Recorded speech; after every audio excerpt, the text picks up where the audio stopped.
दुनिया ने दो तरह के लोग पैदा किए, वे दोनों ही अधूरे हैं। एक आदमी है जो गति को इतना पकड़ता है, बाजार में, दुकान में, व्यापार में, राजनीति में गतिमान रहता है। वो ये भूल ही जाता है कि मेरे भीतर एक केंद्र भी है, उसी केंद्र के ऊपर ये सारी गति है, और वो केंद्र चलता नहीं, चलायमान नहीं है, स्थिर है। वो भूल ही जाता है। यही भूल उसका दुख बन जाती। फिर इस भूल से एक दूसरी भूल पैदा होती है। फिर वो सोचता है, जब थक जाता है, ऊब जाता है इस दौड़ धूप से, इस आपाधापी से बेचैन हो उठता है, तब वो सोचता है छोड़ो सब गति, अब तो स्थिर हो जाओ, ठहर जाओ, हटाओ सब ये भाग दौड़, अब तो उस केंद्र को पालो जो चलता ही नहीं। तब वो सारी गति के विपरीत केंद्र को खोजने लगता है। तब वो सारी गति छोड़ के, आंख बंद करके, प्रतिमा बन के सोचता है कि केंद्र को पालूं। तब वो दूसरी भूल कर रहा है। पहले उसने एक भूल की थी कि केंद्र को छोड़ के गति को पालूं, अब वो एक दूसरी भूल कर रहा है कि गति को छोड़ के केंद्र को पालूं। चुनाव कर रहा है अधूरे का। अधूरा इस जगत में नहीं है। गति में ही जो केंद्र को पाले वही केंद्र को पा सकता है। केंद्र के साथ भी जो गति में रह ले, उसी ने केंद्र को पाया, ऐसा जानना। जो अपनी सारी भागदौड़ में भी स्थिर हो, वही साधु है। और जो अपनी स्थिरता में भी भाग सके, दौड़ सके, वही साधु है।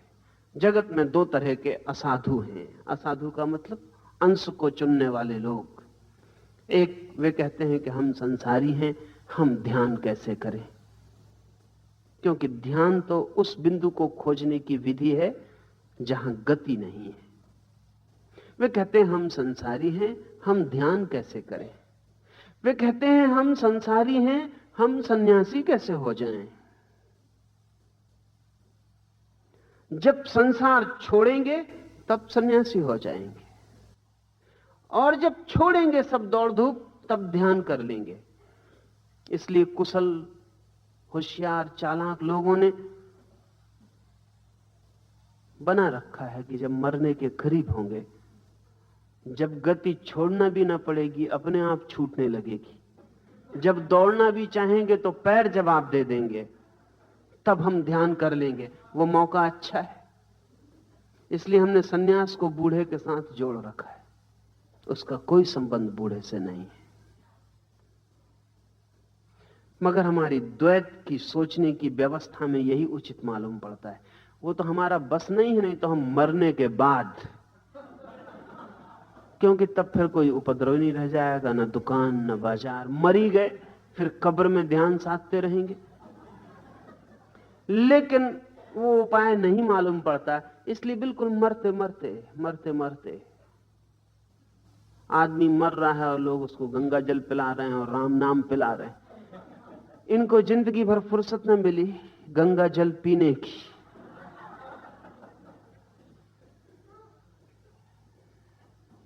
बहुत काम था, व्यस्त थे,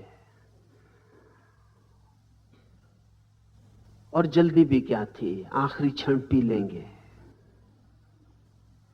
ये जो मेरे पास लोग आते हैं, वो कहते हैं कि हम संसारी हैं, हम ध्यान कैसे कर सकते।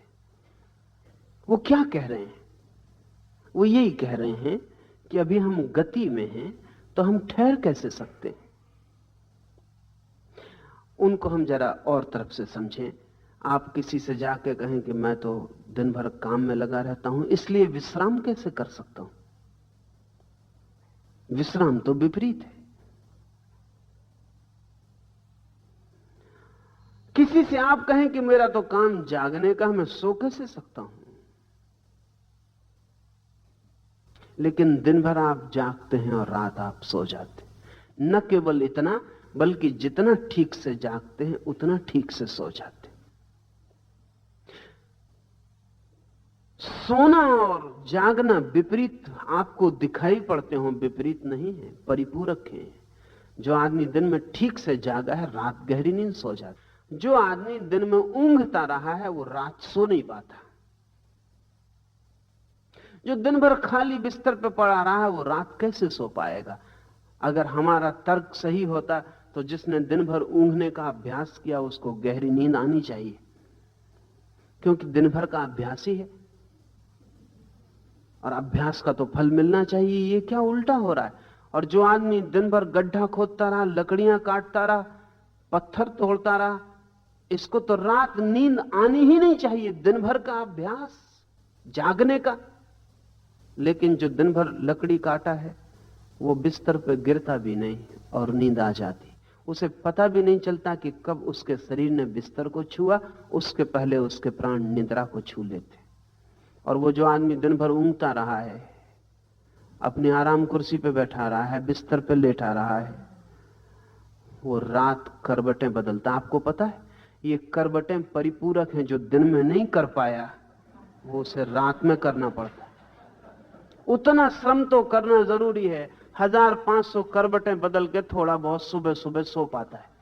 ये करवटें जिसने लकड़ी फाड़ी है दिन में ही बदलनी उसने, और अच्छी तरह बदलनी। बिस्तर भी कोई जगह है व्यायाम करने के लिए, लेकिन अधिक लोग जो दिन में व्यायाम नहीं कर रहे रात बिस्तर में व्यायाम करेंगे ही। उनकी जिंदगी बड़ी अस्त व्यस्त हो जाएगी। जब व्यायाम करना था तब वे ऊँघते रहे, जब सोना था तब वे व्यायाम करते रहे। उनका सब जीवन विपरीत जालों में उलझ जाएगा अपने ही कारण। नींद विपरीत नहीं है जागने के। अल्लाह से कहता है गति विपरीत नहीं है, स्थिरता के परिपूरक है। तब एक नया आयाम खुलता सोचने का। इसका मतलब ही हुआ कि दौड़ते हुए भी ऐसा हुआ जा सकता है कि भीतर कोई न दौड़े। और जब तक ऐसा सूत्र न मिल जाए कि दौड़ते हुए भी आप जाने कि आप नहीं दौड़ रहे हैं, तब तक आपको जिंदगी के रहस्य का द्वार नहीं मिलेगा। तब काम करते हुए भी कोई विश्राम में बना रह सकता है। और तब जीवन के सब द्वंद्वों के बीच में एक सूत्र मिल जाता है। तब रात सोए हुए भी भीतर कोई जागा रह सकता है, और तब दिन के सारे श्रम के बीच भी भीतर कोई विश्राम में बैठा रह सकता है। और तब चाहे जीवन में कितनी ही धूप हो, भीतर एक छाया बनी रहती है। और चाहे कितनी ही बेचैनी के बवंडर उठे, एक केंद्र पर सब शांत और मौन रहता है। और मजा यह है कि जितनी तीव्रता होती है इन बवंडरों की, उतनी ही गहरी वो शांति अनुभव होती। वो इससे नष्ट नहीं होती, क्योंकि ये परिपूरक हैं। इसलिए जीवन में जितना तूफान होता है उतनी ही गहन शांति का अनुभव होता है।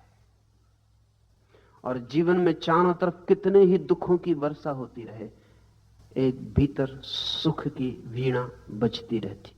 जितने जोर से दुखों की होती है वर्षा, उतने ही जोर से उस वीणा का स्वर गतिमान हो जाता है, क्योंकि परिपूरक है, विपरीत नहीं है, एक दूसरे का दुश्मन नहीं है, साथी है।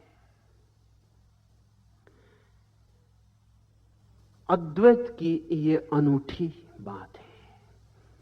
लाओ से अद्वैत की दिशा में ये अनूठा कदम उठा रहा। वो ये कह रहा है कि जहां जहां तुम्हें विपरीत दिखाई पड़े, तुम विपरीत मान लेते हो, वहीं भूल हो जाती। विपरीत मानना ही मत। और जहां तुम्हें विपरीत दिखाई पड़े वहां तुम विपरीत को साधना, एक को छोड़कर नहीं, दोनों को साध कर, साथ ही साध कर। इसका मतलब हुआ कि संन्यास अगर वास्तविक हो तो संसार में ही हो सकता है। इसलिए जब मुझसे कोई आके कहता है कि हम संसारी, हम सन्यासी कैसे हो जाएं, लोग मुझसे आके कहते हैं कि आप ये क्या उपद्रव कर रहे हैं, संसारियों को सन्यास दे रहे हैं।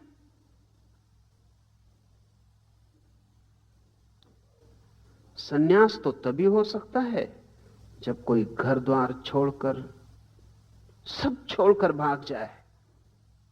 पलायन में ही सन्यास हो सकता है, त्याग में ही सन्यास हो सकता है। उनका कसूर नहीं है, द्वंद्व की भाषा में सोचने की आदत। मेरी दृष्टि में तो सन्यास हो ही केवल संसार में सकता है, और जिसका सन्यास संसार में नहीं हो सकता उसका सन्यास कभी नहीं हो सकता।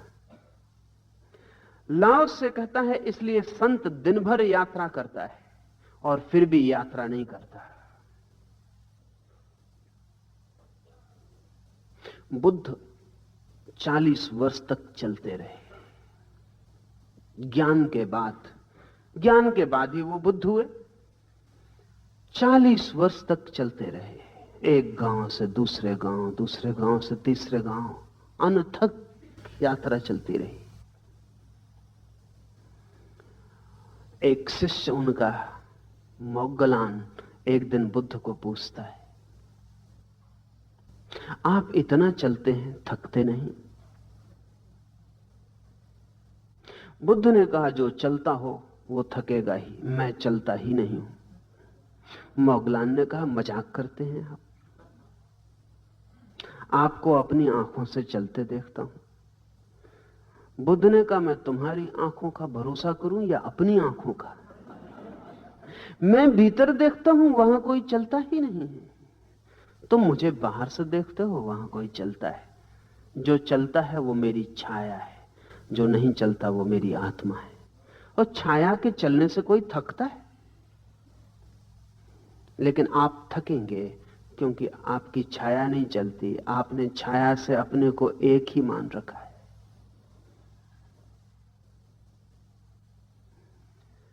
हमारे मन में सवाल उठते हैं कि जब बुद्ध को ज्ञान हो गया तो अब बोलते क्यों हैं? जब ज्ञान हो गया तो अब चलते क्यों हैं? जब ज्ञान हो गया तो अब क्या उन्हें प्रयोजन है? हमें लगता है जब ज्ञान हो गया तो अब सब गति बंद हो जानी चाहिए।